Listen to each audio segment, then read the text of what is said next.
আসসালামু আলাইকুম। আমি তারিকিন রাজীবের কৃষি কথা থেকে। এইবার তো আসলে F1 নিয়ে এত মাতামাতি, অনেকে বাণিজ্যিক বাগানও করে ফেলছে।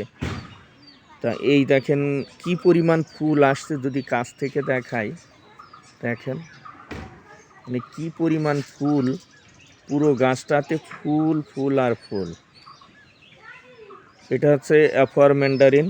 ছাদ বাগানে অবশ্যই রাখবেন একটা অ্যাফোয়ার ম্যান্ডারিন, কারণ এটা 12 মাসই আমি বলবো না, তবে সিজনে অত্যন্ত বেশি ধরে, অন্যান্য সময়েও কম বেশি থাকে, তবে এটা 12 মাসই ওইভাবে বলা যাবে না।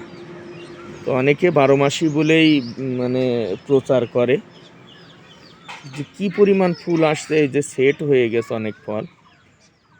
তো অবশ্যই ছাদ বাগানের জন্য একটা কমলা রাখলে, 2-3টা কমলা যদি রাখেন, তার মধ্যে এটা রাখবেন, এই অ্যাফোয়ার ম্যান্ডারিন। পুরো গাছটাতে একদম ফুলে ভরে গেছে। এবার ফল যদি টেকে গাছে ভার রাখতে পারবে বলে আমার মনে হয় না, এত পরিমাণ ফুল আসছে।